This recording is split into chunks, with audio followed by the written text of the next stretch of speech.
do culto, a hora chega, já chegou, começa a adoração, já começou. Nossa alma a Deus se entrega, já fizemos isto, silêncio, devoção. Se ao Santo Deus a mente quisermos elevar, silêncio reverente devemos nós guardar. Se for um silêncio reverente, que coisa boa. Se for um silêncio de apatia, de sono, de falta de interesse, que triste. Confesso que às vezes este silêncio absoluto dentro do culto me perturba um pouco. Porque há a possibilidade de este silêncio não manifestar devoção e compenetração, mas uma certa apatia, um certo desligamento, uma certa sonolência, quem sabe. Aliás, tem aquela história do homem que estava dormindo no segundo banco e o pastor levava a voz e tentava despertá-lo, mas não adiantava. Aí, por fim, o pastor pediu para o vizinho dar uma cutucada no teu amigo lá para ele acordar. E o vizinho disse, aquele senhor disse, eu não, o senhor o fez dormir, então também o acorde. Isso apareceu no nosso Luther Calendar anos atrás, e minha mãe que me contou. Quer dizer, também há essa parte de uma comunicação levar ao sono e ao silêncio não reverente.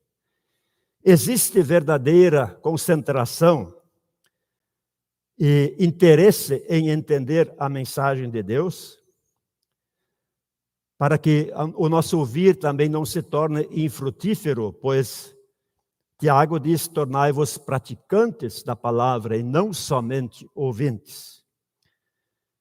Não sejam ouvintes negligentes, mas operosos praticantes. Silêncio reverente, sim, este é muito apropriado quando estamos na casa do Senhor. Mas nós temos aí agora o Evangelho. Não porque queremos esquecer as palavras de Paulo a Timóteo, muito, muito importantes, mas hoje queremos destacar então a viúva e o juiz. A viúva rompeu o seu silêncio, buscando a ajuda que necessitava. O juiz procurou ficar na dele, sem se envolver. Afinal, não temia a Deus nem aos homens e não se importava muito com o que era justo ou injusto. É mais uma parábola de Jesus. As parábolas às vezes nos trazem dificuldade de entender qual é o ponto. Qual é realmente a mensagem central daquela parábola? Mas neste caso, logo o primeiro versículo indica o ponto assim que Jesus quis ensinar. Diz assim que passou a ensinar aos discípulos de que não deveriam esmorecer, mas orar sempre. Orar sempre sem nunca esmorecer. Bem declarado o propósito de Jesus. E lá estava a viúva, não esmorecendo diante daquele juiz, buscando através das suas súplicas a ajuda que precisava. E o juiz resolve atender, por fim, para não ser mais incomodado.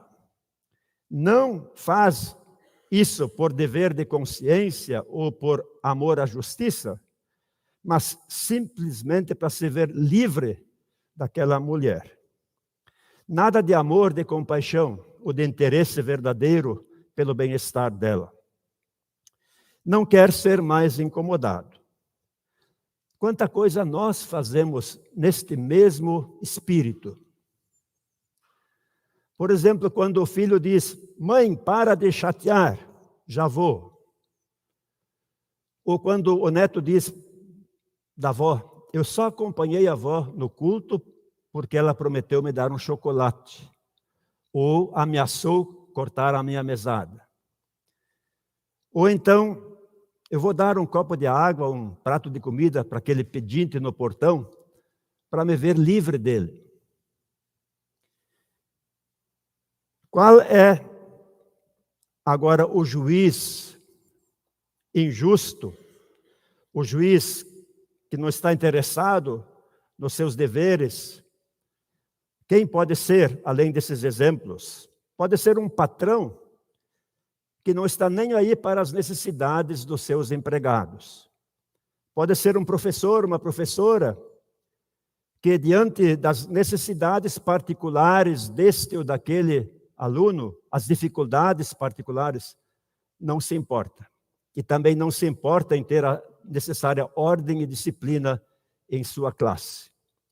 Pode ser um pai que sabe que seu filho, nas más companhias, corre o risco de se afastar completamente de Deus e cair nos vícios e se perder para sempre. Ele não toma providências. Pode, enfim, ser o governo que está cheio de corruptos e corruptores. Enfim. Mas qual é o foco de Jesus? Será que Deus não vai fazer justiça a favor do seu povo que grita por socorro dia e noite? Dia e noite, é forte isso. E gritar por socorro também é forte.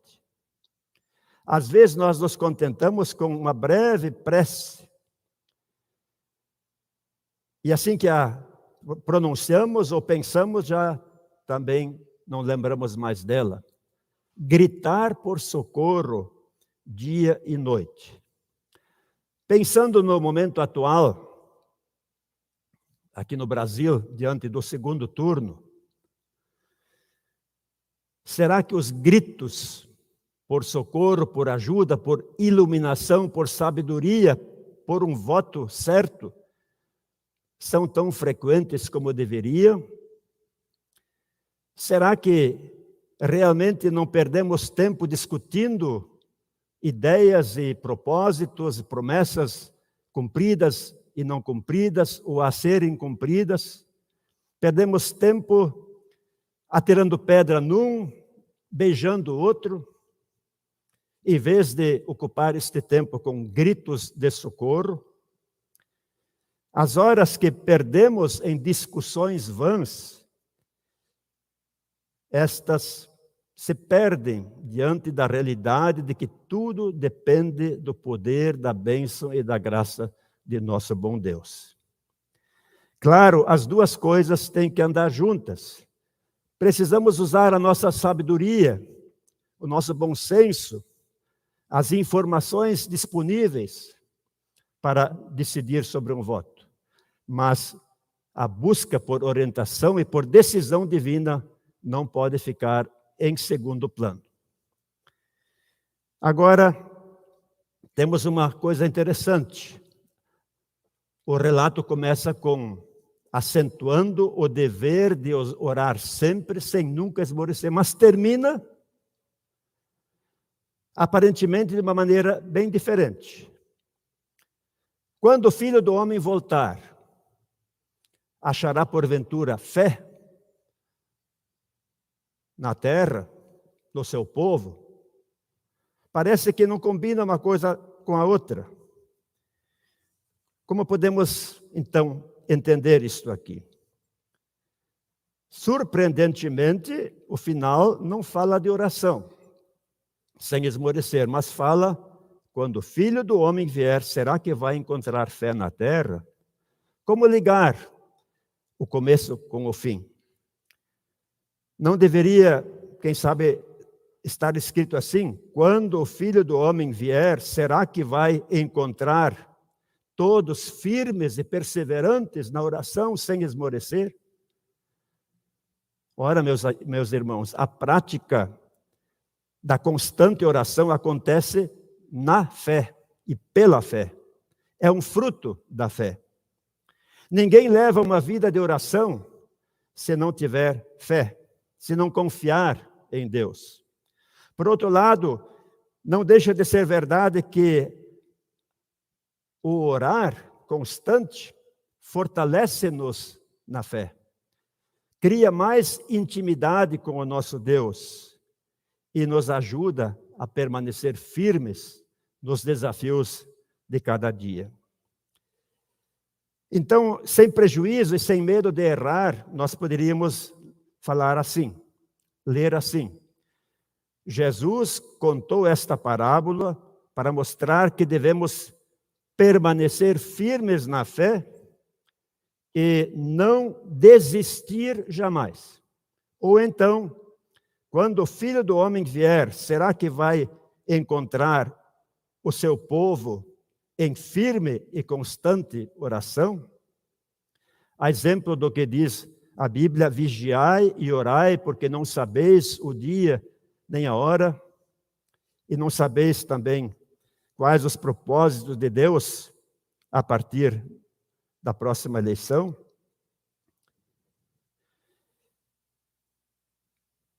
De forma, meus irmãos, que a fé e a oração não podem ser separadas uma da outra. Elas devem andar lado a lado em nosso viver diário. O orai sem cessar, que Paulo menciona na primeira carta aos Tessalonicenses, não pode ser desligado de um dos nossos hinos que diz assim: se pois fiel na fé até morrer. As duas coisas fazem parte inseparável, constante e sempre atual da nossa vida. Juízes, autoridades, poderosos deste mundo, não se importam com o que realmente deviam se importar, ou da maneira como deviam se importar. Eles agem em interesse próprio. Fazem de acordo com aquilo que são. Iníquos, não preocupados com a justiça, não preocupados com as súplicas das viúvas e dos necessitados. Deus é o reto e justo juiz, diz Paulo a Timóteo.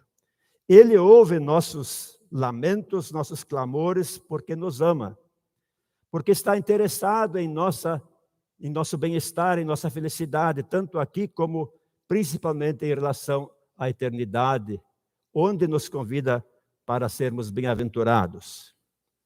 A oração persistente e perseverante, Romanos 12, sede perseverantes na oração, e firmes na fé e na sincera obediência, podemos seguir em paz. Na base também do Salmo que diz: entrega o teu caminho ao Senhor, confia nele e o mais ele fará. Isso vale também para o futuro do nosso Brasil, a partir das próximas eleições nacionais e estaduais. E a paz de Deus, que excede a todo o nosso humano entendimento, e as nossas decisões, valores e compreensão das coisas, que esta paz nos cerque, nos acompanhe e nos seja garantia de vitória para dentro da vida eterna.